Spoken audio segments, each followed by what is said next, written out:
Dr. Richard Porter's face drained of color as he flipped through the folder I'd placed in front of him. His manicured fingers trembled slightly, disturbing the careful arrangement of luxury pens on his desk. "This can't be right," he muttered, more to himself than to me. "There must be some mistake."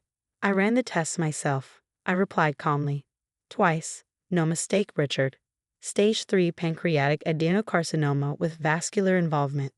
Porter looked up, really seeing me for the first time since I'd entered his office. "Dr. Hayes," he said, attempting to regain his composure. "I wasn't aware you were handling my case personally. I wasn't supposed to be, I admitted, but when I saw your name on the patient roster, I felt it was appropriate." The irony wasn't lost on either of us. 3 years ago, Richard Porter had stood in this same office, though I had been on the other side of the desk then, and explained with practiced sympathy why Cedars Memorial Hospital couldn't approve my wife's experimental treatment. Insurance limitations, budget constraints, protocol restrictions. His words had been a death sentence delivered with corporate politeness. "My name is Dr. Michael Hayes. At 45, I had spent my career in oncology research until my wife Sarah's diagnosis with an aggressive form of leukemia had pulled me back into clinical practice. After her death, I had thrown myself into my work, eventually becoming one of the country's leading specialists in difficult-to-treat cancers. 6 months ago, I had accepted the position of Chief of Oncology at Cedars Memorial, the same hospital where Sarah had died, the same hospital still run by the man who had denied her last chance at survival. Some called it masochism. Others suspected revenge. I preferred to think of it as unfinished business." "Well," Porter said, closing the file with forced casualness, "I appreciate your thoroughness, but I'll be transferring my care to Memorial Sloan Kettering. I have colleagues there who specialize in pancreatic cancer." Of course, I nodded. "That's your right. Though I should mention that Dr. Abrams at Sloan Kettering was my mentor. We consult on cases weekly, and he's currently on sabbatical in Switzerland." Porter's jaw tightened almost imperceptibly. "Johns Hopkins, then." "Dr. Chen. We co-authored the most recent paper on the experimental protocol you'd need. She'd just refer you back to me." A flash of understanding crossed Porter's face. "You've been planning this?" he accused, a hint of fear breaking through his corporate veneer. "You took this position knowing that eventually every powerful man faces his mortality?" I finished for him. "No, but I did take this position knowing that I could prevent what happened to Sarah from happening to others." Porter stood abruptly, buttoning his bespoke suit jacket. "This is unprofessional. I'll speak with the board about your conduct." "By all means," I gestured toward his phone. "Though you might want to read page 7 of your file first, the section on treatment options." His hand hesitated over the phone. Curiosity or fear won out. He reopened the file, turning to the page I'd indicated. "As you can see," I explained as he read, "standard protocols for your specific case have a 17% 5-year survival rate. Not particularly encouraging." Porter's face had gone ashen. "And this experimental approach?" he asked, pointing to the second option. 83% in initial trials, I said. "It's the same treatment protocol Sarah needed. The one you denied as too experimental and not cost-effective." The silence in the room was thick enough to cut with a scalpel. "If this is some twisted form of revenge," Porter began. "Revenge will be denying you treatment," I interrupted, my voice level. "Revenge will be watching you navigate the same bureaucratic nightmare you've created for thousands of patients. Revenge will be easy, Richard." I stood straightening my white coat.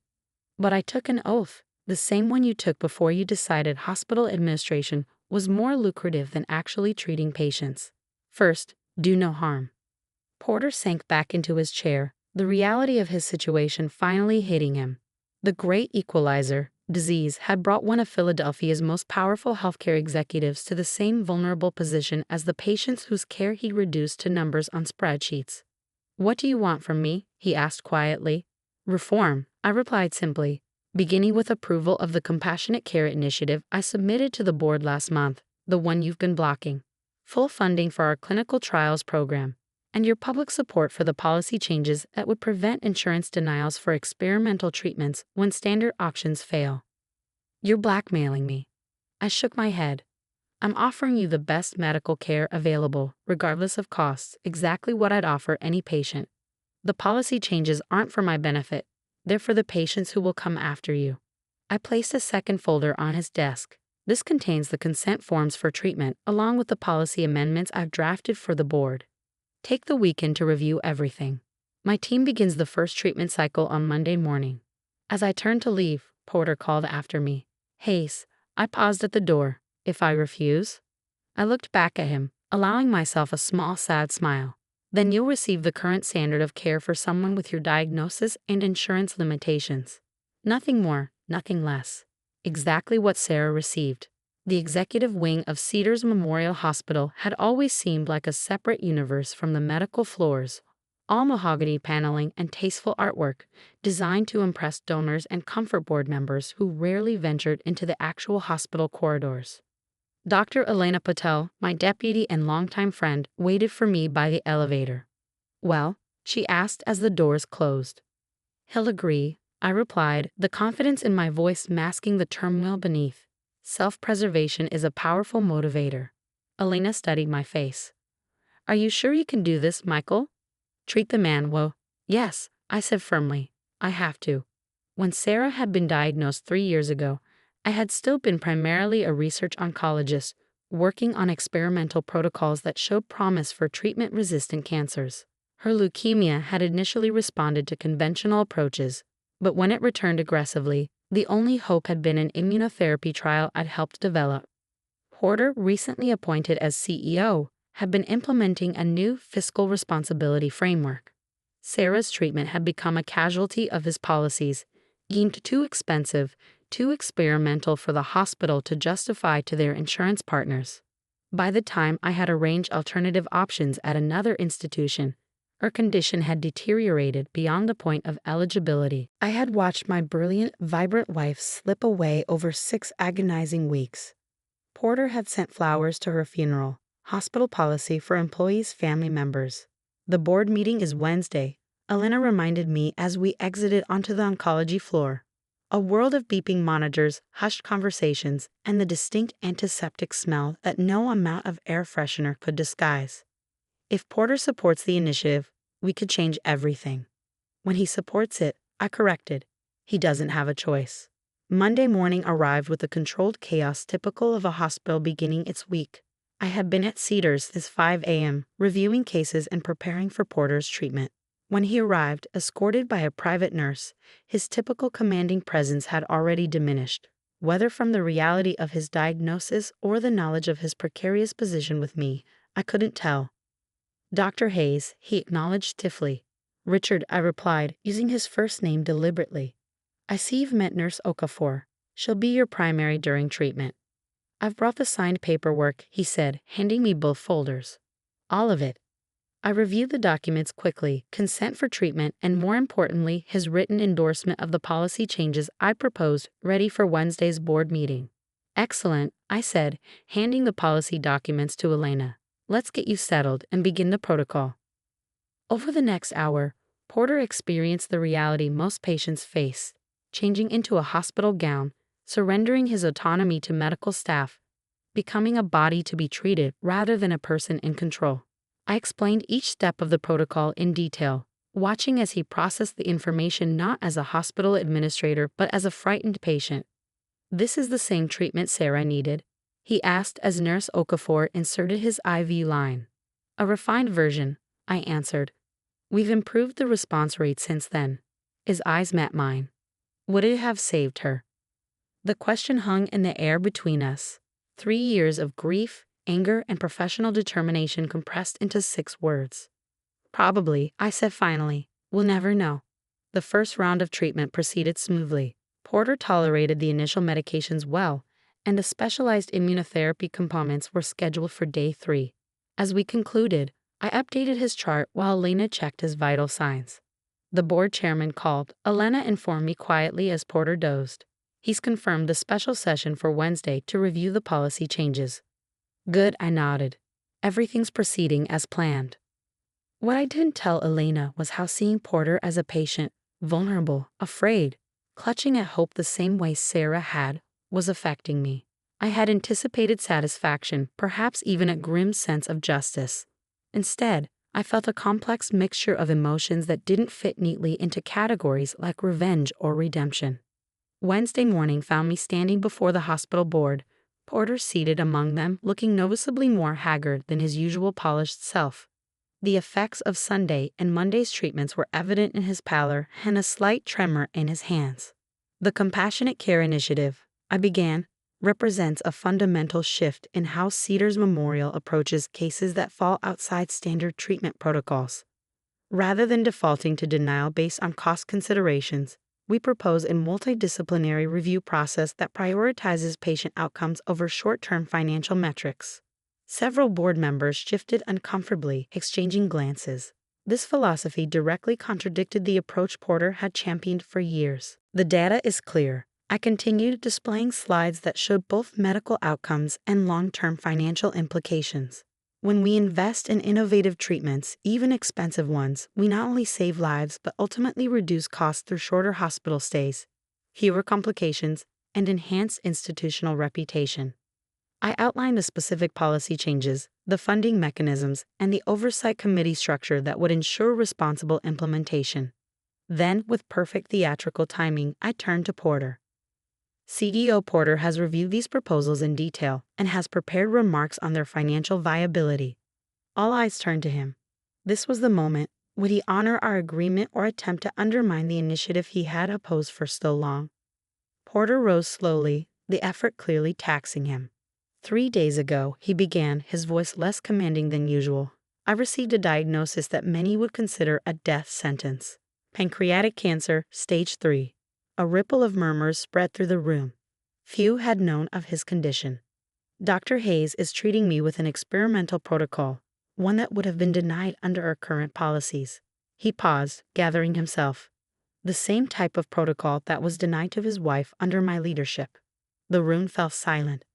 I have spent my career focused on fiscal discipline and operational efficiency, Porter continued. Those aren't inherently wrong goals, but they're incomplete. Somewhere along the way, I lost sight of why we're here, not to manage a profitable business, but to save lives. He detailed his support for my initiative, emphasizing both its humanitarian and long-term financial benefits. By the time he finished speaking, several board members were nodding in agreement. The vote was unanimous. After the meeting, Porter approached me in the hallway. The board members had treated him with that peculiar combination of deference and pity reserved for the powerful when they fall ill. Their voices a little too loud, their encouragement a little too emphatic. That went well, he said, attempting his usual authoritative tone but failing to mask his exhaustion. It did, I agreed. Your support was convincing. He studied me for a moment. You know, when I realized what you were doing, positioning yourself to control my treatment, I thought it was about revenge, making me suffer the way your wife did. That would have been easier, I admitted. Then why this approach? Why help change the system rather than just punishing me? I considered the question carefully. Sarah was a structural engineer, I said finally. She used to tell me that when a building fails, you can patch the visible damage, but unless you fix the fundamental flaws in the framework, it will eventually collapse again.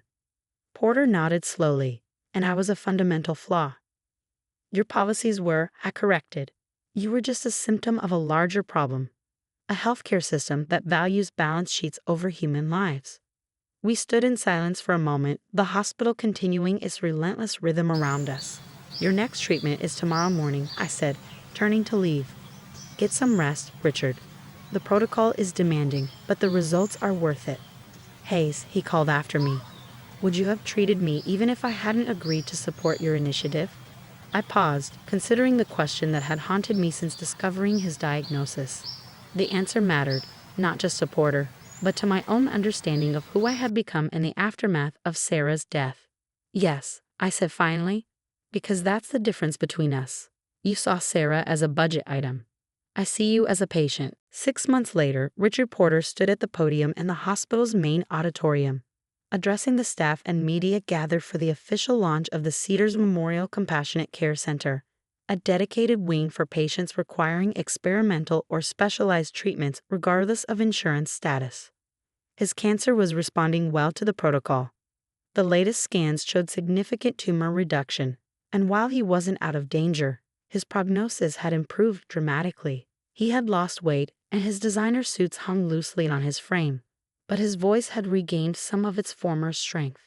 This center represents a new direction for Cedars, and we hope for healthcare institutions nationally, he announced. Under the leadership of Dr. Michael Hayes, we have already accepted 15 patients who would previously have been denied care under our old policies. From my seat in the front row, I watched the man who had once prioritized profit margins above patient outcomes champion a system built on the opposite philosophy. Was it genuine conversion or simply self-preservation? Perhaps a bit of both. After the ceremony, as staff and board members mingled over catered refreshments, Porter approached me with 2 flutes of champagne. Sparkling cider, he clarified, handing me one. My oncologist has strong opinions about alcohol during treatment. I accepted the glass with a small smile. Your oncologist sounds wise. Occasionally insufferable, but yes, wise. He gestured toward the plaque outside the new center. The board wanted to name it after me, the Porter Center for Compassionate Care. I suggested an alternative. I followed his gaze to the engraved nameplate, the Sarah Hayes Center for Compassionate Care. I hope that's acceptable, he said, watching my reaction carefully. The gesture caught me off guard. In all the scenarios I had imagined when I'd taken this position, all the ways I had thought this story might end, this hadn't been among them.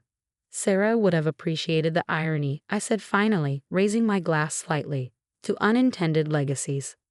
Porter nodded, clinking his glass against mine, and to second chances, medical and otherwise. Later that evening, I sat alone in my office, looking at Sarah's photograph on my desk. The grief remained a permanent fixture in my life, but it had changed shape over time, less raw, more purposeful.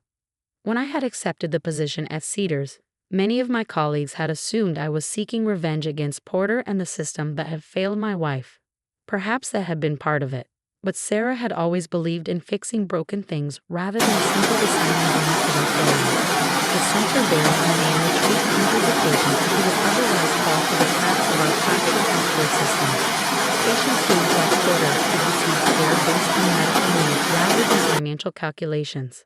It wasn't justice, nothing could truly balance the scales after Sarah's death.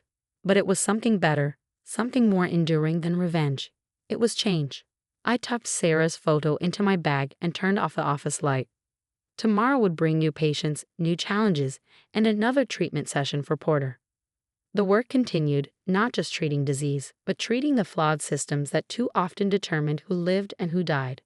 In medicine, we're taught that proper diagnosis is the essential first step in effective treatment. What I had diagnosed wasn't just Porter's cancer, but the cancer within the system itself. And sometimes, treating the disease requires starting with the most visible symptom, even when that symptom wears expensive suits and sits behind a mahogany desk.